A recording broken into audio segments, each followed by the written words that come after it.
Okay, so hello everyone. Myself Srikanth here, and today we have another special guest. I would say Mithun Kotian. I had a privilege to work with him in my earlier companies. And before I give introduction to of Mithun, I'll just go through his LinkedIn profile.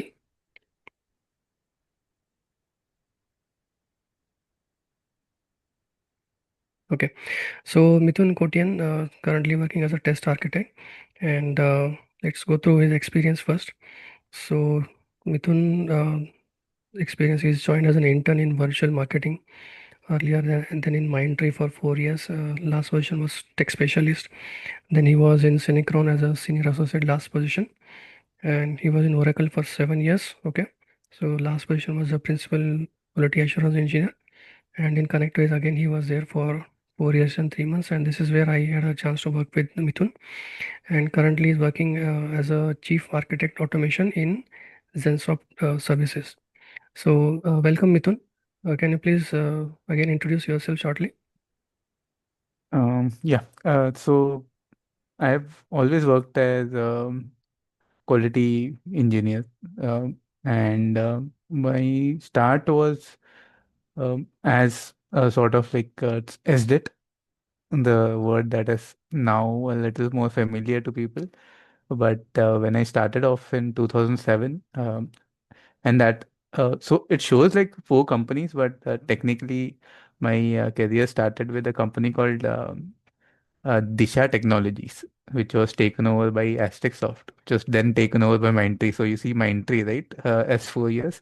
Yeah. Those are three. So I was recruited out of campus by Disha, which was a purely testing company, right? And these guys were like with Microsoft sort of. Uh, so they were the SDET wala thing started off from there. So you're trained in more like developers, but who had some sort of background in testing. So from there on, the other companies basically it's the same. Like I was hired for automation in Synchron as well, um, and again with Oracle and so on. But most of my career has been a mix of. I wouldn't say it's been purely quality. A lot of it has been in DevOps and other related areas, right?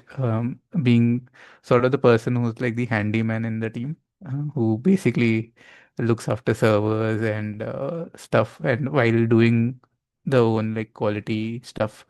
So, you know, so most of it has been around that area itself, like writing automation, writing like test scenarios and doing all of these things. But a lot of it has been around these things itself, right?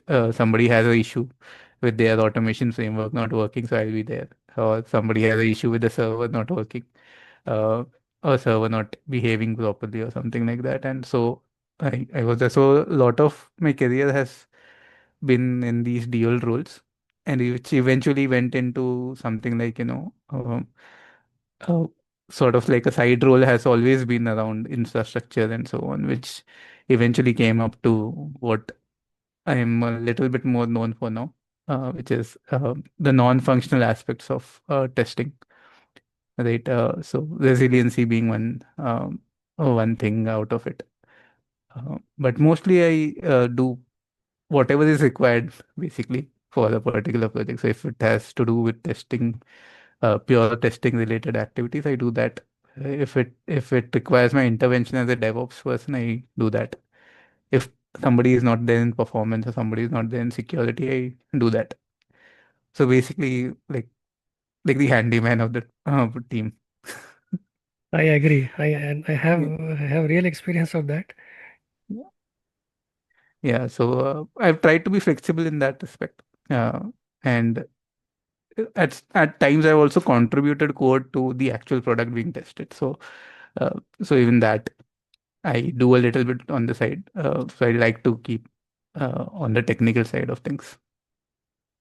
So yeah, that's pretty much the introduction. And in any company, if you basically go and ask, it has always been this, right? It's not only been testing; it's been the other activities around it as well. Definitely, and I have personally experienced that you are the go-to guy for multiple teams.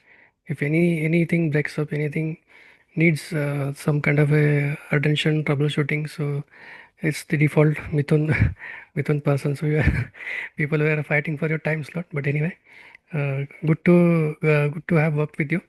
So yep, let's get started. So as you mentioned about the resiliency aspect, because that skill is uh, I would say is bit rare, and you have good experience in that, and we have gone through a lot of sessions from your side. So let's get started. So let's get started with some concept.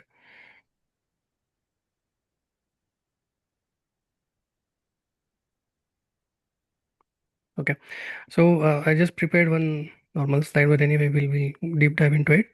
So before that, just the traditional way of asking questions to a guest.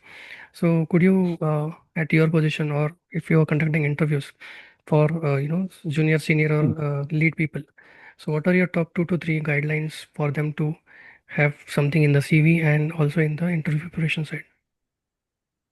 So one thing, like coming up right now, testing teams are getting smaller, right? That's a sort of fact right now. It's not the huge teams that you'll find, and that has been something that has been happening since the last 4 or 5 years. If you basically see now, people have transitioned to agile and all the other stuff, pods, squads, and what whatnot, right? And you'll see that testing teams have gotten smaller. So that basically means a testing team has to do more stuff than before, right? You have to be a bit more self-sufficient and so on. So what is a good quality to have is knowing a little bit of everything, like not just knowing that one area. पहले चल जाता था, right? You had a separate manual team, you had separate automation team, or you may have had a separate DevOps team and all the other stuff. Abhi, everything is getting crunched, right?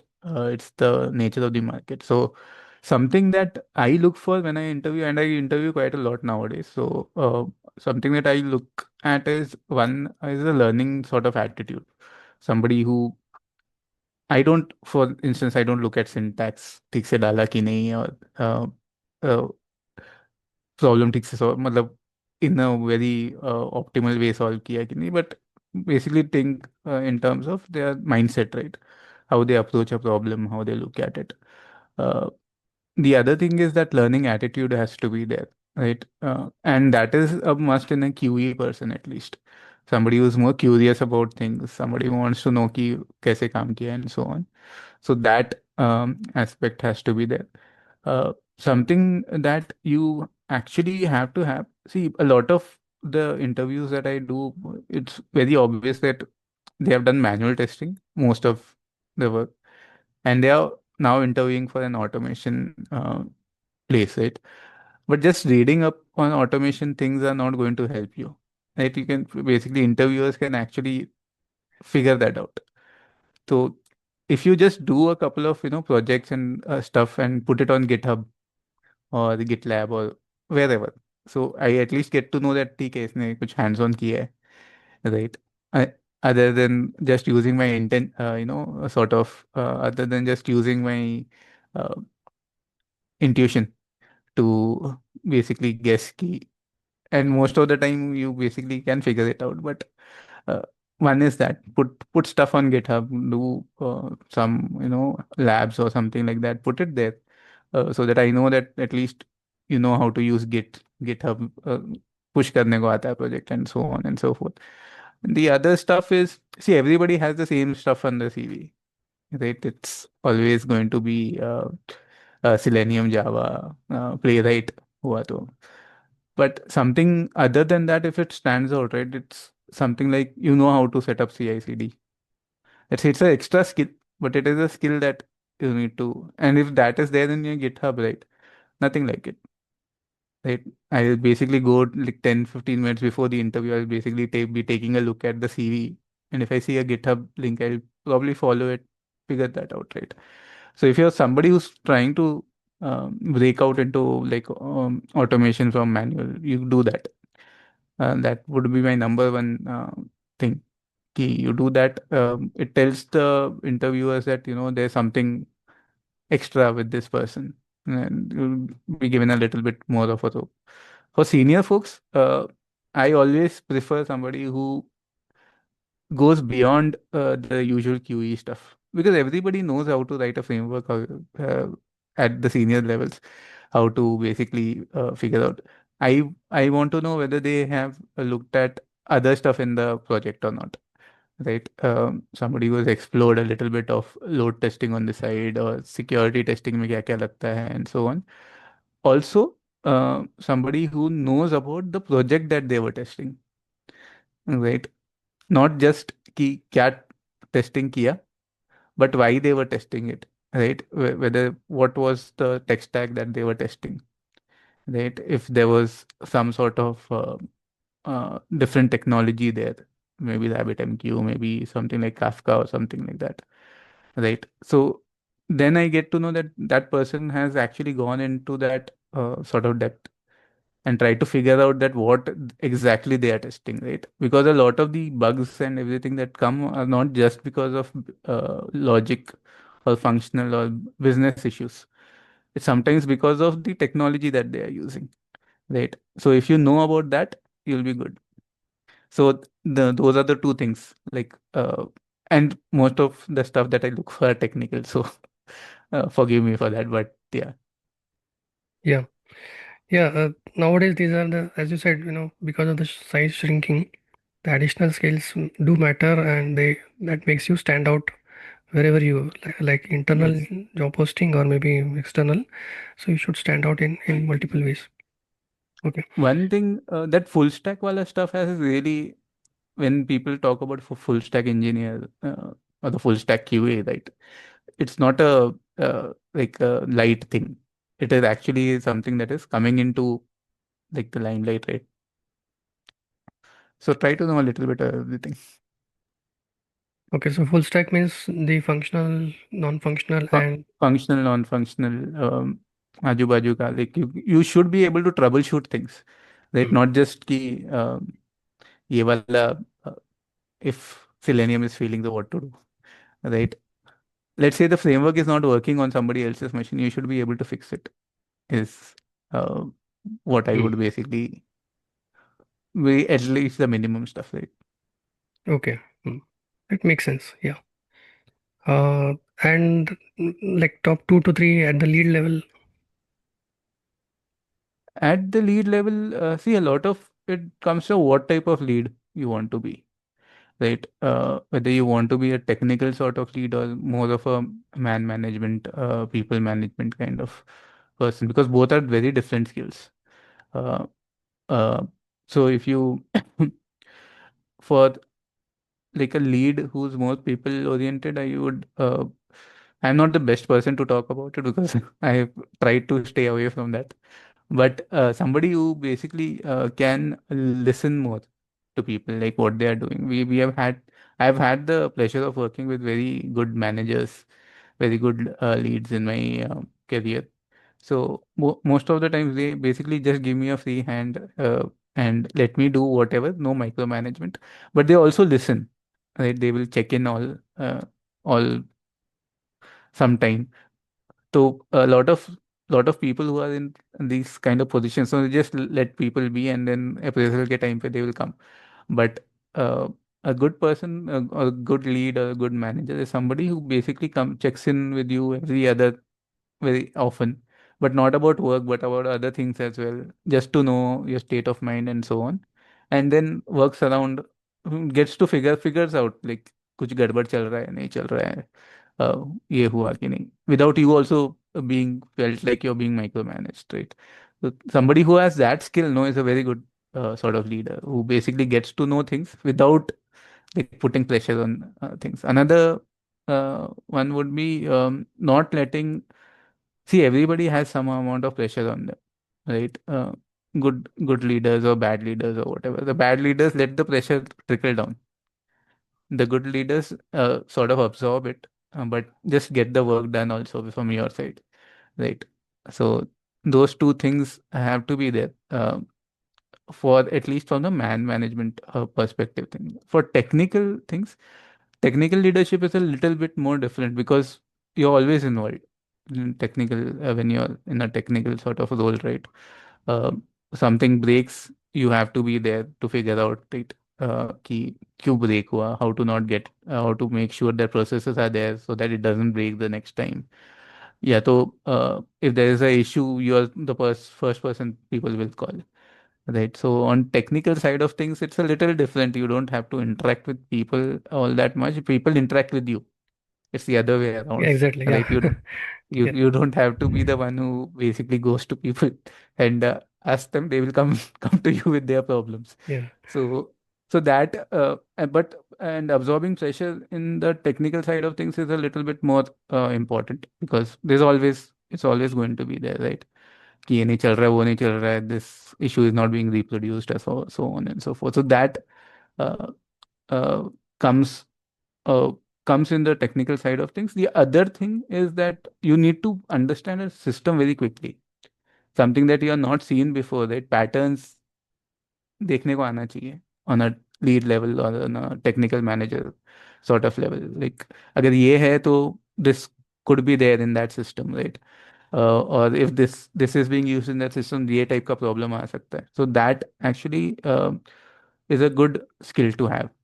Uh, so उस पर उसके लिए पढ़ना बहुत पड़ता है. Like you have to be constantly Yeah. reading up on things and so on.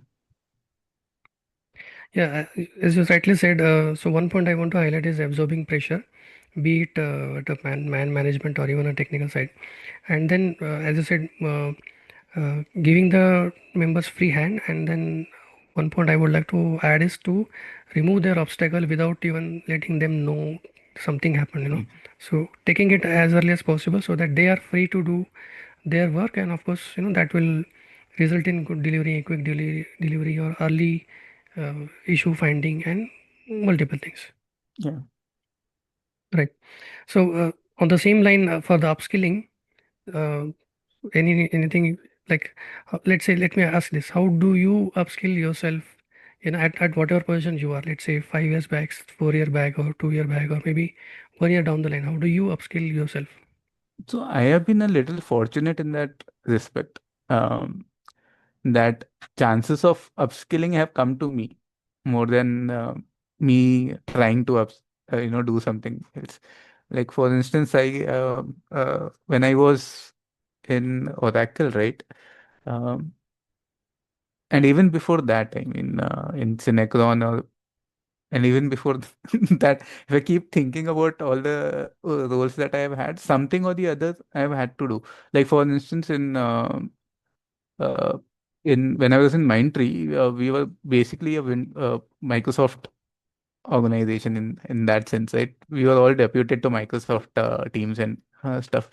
So over that, I had to learn Azure, and that actually started off my entire journey into like DevOps spaces and so on, right?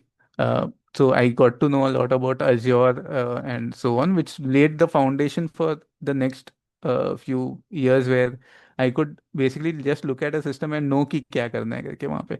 Like if something is going wrong, तो क्या Yeah. होना है and so on. And similarly in Oracle, I basically there was no security testing for a person in that particular role. There was something that they wanted to get done. So I basically took that up, started doing security testing for them, right? And then when I came to uh, अपना ConnectWise, they wanted this because there was a lot of resiliency issues, right? There was, if you obviously know about that system, right? So there were a lot of problems in the microservices and so on, and they wanted resiliency testing done at a org level. So that is where I got it. So all of my upskilling stuff that I had to do because it was needed, right? Fortunate for me because I got those opportunities and I've basically been able to use them. And it was sort of like upskilling was forced upon me at that point of time. So Yeah. nothing else that you can do, right? But in general, now it is a little bit more easier upskilling, right?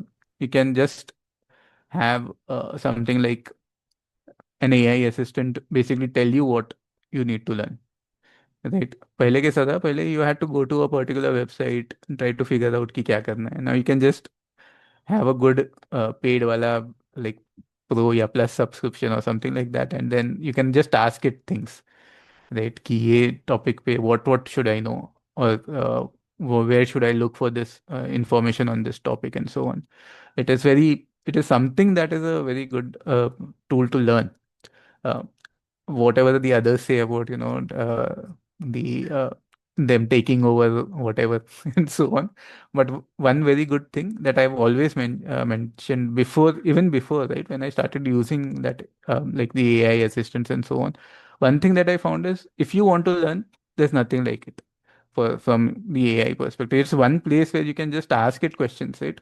कि जावा में ये कैसे होता है, yeah, why is it like why is this problem there in Java, or this problem there in Go or whatever, and it will give you an answer. And you can just look at sources that कि चल रहा है नहीं चल रहा है, ठीक है कि नहीं है करके. It is sort of like the friend you basically go and ask things to, right? Uh, so it is a very good tool to learn. One thing, even if you just take the free versions and so on, and try to figure out like what, if when somebody looks at your CV, for instance, what are they going to ask you? You can ask that to the AI, right? With just basically just by going through your CV, it will tell you, and you can then do that interview prep thing that I can see over here, right? कि कि कैसे करेंगे. That's one way. Right. So I would say it's a very very, I would say, easy and simple opportunity to upskill ourselves with mostly open source tools. I mean the free bucks, the free tools. And if Free you tools, yeah, and there are so many of them. there are many.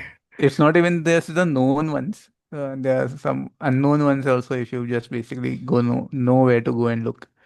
Right. You don't even need some of the subscriptions. You can just download a open sort of LLM, and then you can use that on your own machine.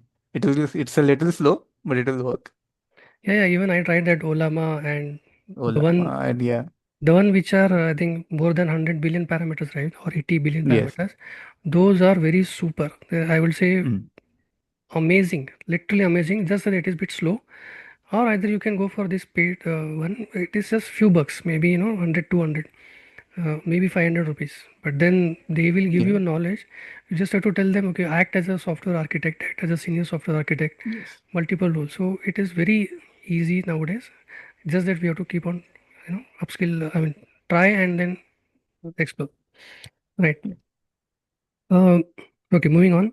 So, is again a very common question, and maybe I hope you make a justice at your level. What are the QE challenges every day? And obviously not like the QE's environment is down or those kind of thing. So, what are the real challenges you see at at your level? So, I think one of the main QE challenges that you always have is that respect that you need to have, right, for yourself. Uh, QE or QA has always been looked down upon, right? In terms of like, uh, you're the last in line during the HDLC cycle, right? So you're the one who gets the most amount of pressure based on time and everything, right? You're also because of I think it's always been that like QE folks were seen as people who are like uh, who just got into QE because there was nothing else left, right? Developer नहीं बन पाए तो इधर इधर तक आ गए and so on. So that actually has it's a cultural thing, right? It's always been there. It will always sort of be there also. Uh, so getting out of that sort of mindset is also a little difficult. So you don't see yourself as somebody who's assertive, and somebody who can be right, right? Like whenever I get a bug, even now I basically think कि ठीक से, like is it my problem or is it somebody else's? And it's not something that you can shake off very easily. Right? It's always been there, and that is something that I see as a challenge, right? वो mindset रखना कि QE is also a very good. skill is something that you can actually excel at, and something that is also very important for the organization. Right now, whenever I see like AI में, for instance, right, सबसे पहले किसका नाम आया कि jobs, QE. AI will take whose jobs, right? QE. So it's a mindset in the entire uh, I would say the entire industry, right? Ki these jobs are sort of dispensable, and these are people who will not miss, right? Somebody else can do it, and so on. And it's been always there, right? Manual testing जब ये बहुत था तभी automation testing came, and everybody was like manual testers नहीं चाहिए, but they still there, right? Because it is important enough. It's a very important thing to do. Like QE is something that saves more money than it costs. That is Yeah, my belief, and that is, and unfortunately, not everybody can see it, or not everybody knows about it, or etc. So that one real challenge is there. You'll always be thoda at a lower priority, right, in terms of staffing as well. You'll be on the lower priority in terms of pay scales as well, and so on. So these challenges will always be there, right? Because the industry is of that nature. And until we have sort of leaders who are growing from QE level onto like the higher levels, right? Who become on the C levels and so on, it will always be there. Somebody who has lived through that entire QE phase will probably bring about something like that is a little bit more even-handed, I would say, like where QEs and devs and program managers or whoever else is there, right, are seen at a same level. Like some companies, I believe, do that. They will do that, but most companies, I know that how it will be, right? yeah. So that, yeah, I know it's a very little sort of political sort of thing, but it's something that has been there at the back of my mind always. Definitely. I mean, see, technical challenges are always there, but then somebody has to bring it out, right? So we have been through there, maybe 1 decade, 1.5 decade, and the same mindset. If that is being continued, then, as you said, if they are not considered as a mainstream, maybe priority two or something, when these issues or defects come from the customers and then there is a Mm. setback, then Yeah. people might understand, management may understand, no, no, no, we did something which we should not have done. I not say wrong, but they should not have done this. And then, so it's it takes time, but it's unfortunate, I would say. But okay, anyway, so yeah, good that you brought it up. Any other typical one or two other things which you would like to mention? Time. Oh, Time is a big problem in any company, in any place that you basically have, right?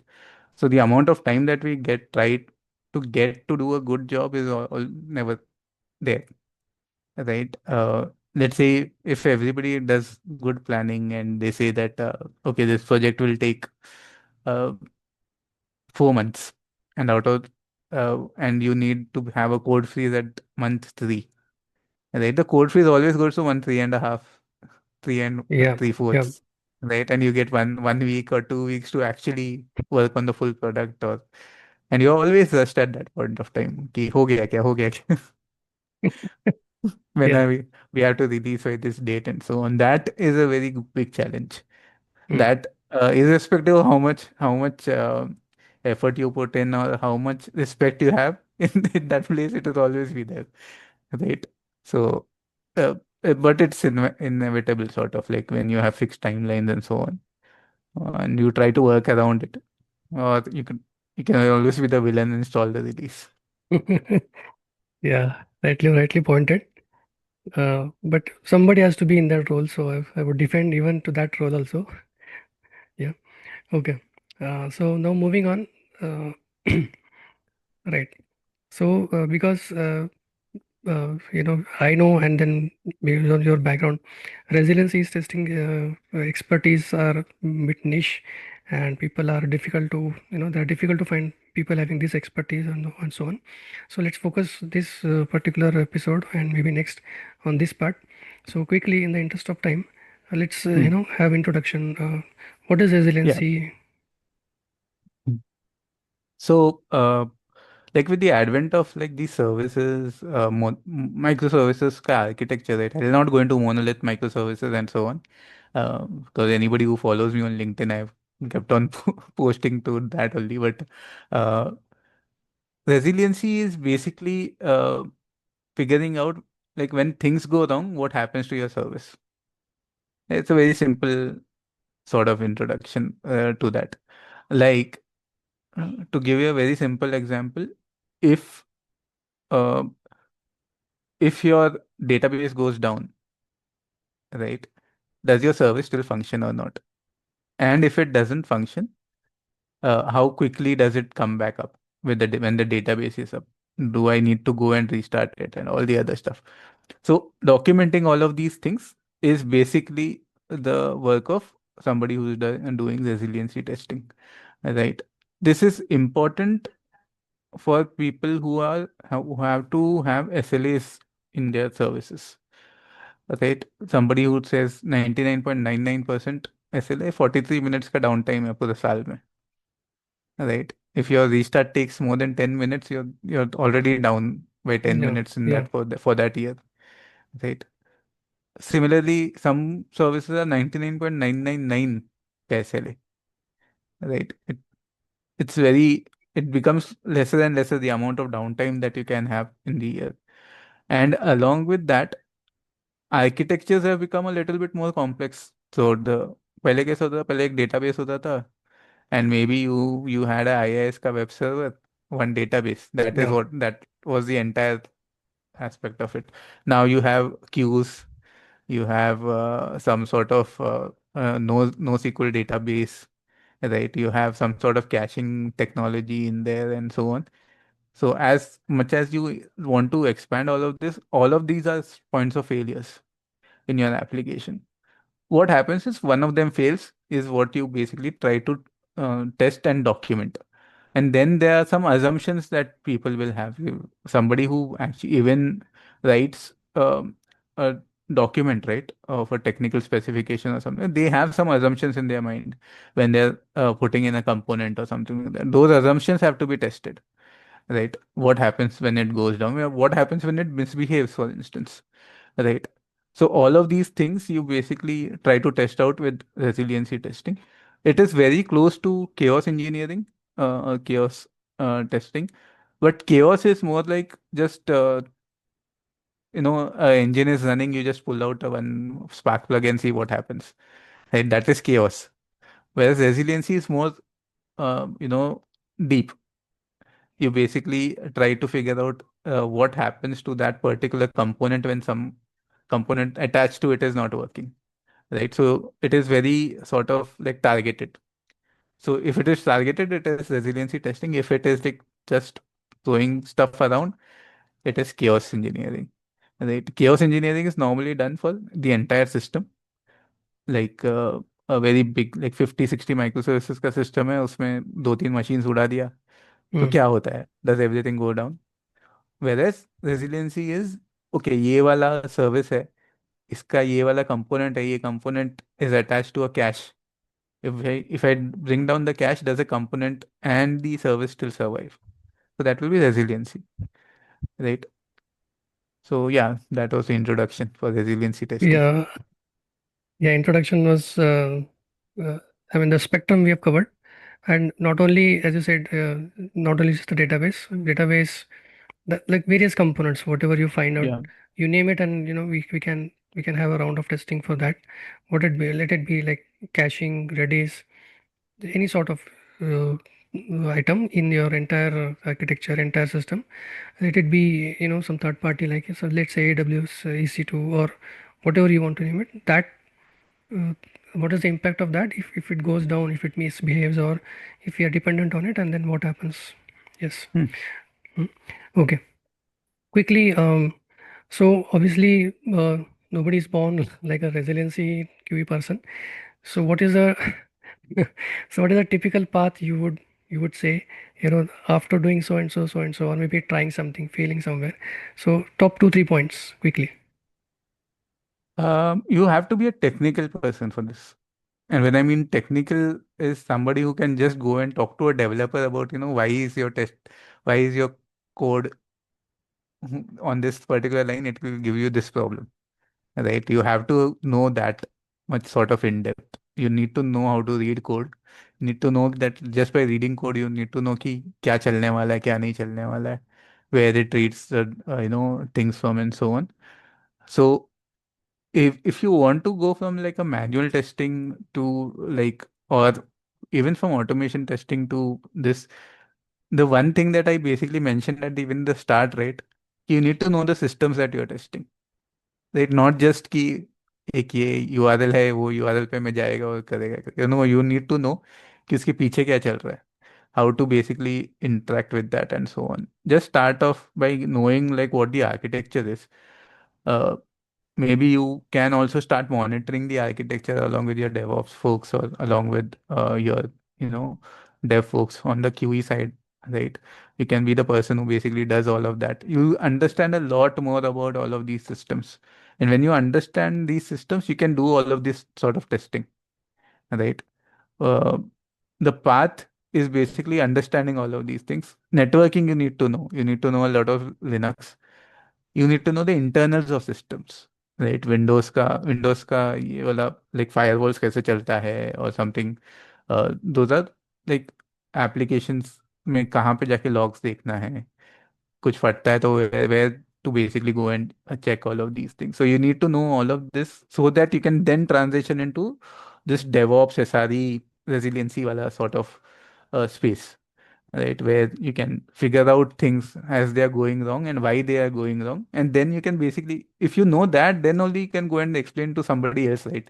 कि ये गलत हो गया, Hmm. यहाँ पे ये फट रहा है and so on. There have been multiple times where throughout my career where I have gone and shown the exact line of code where the problem is to the developer, and they have been very happy with that because Awesome. they don't have to go and do all of these things, right?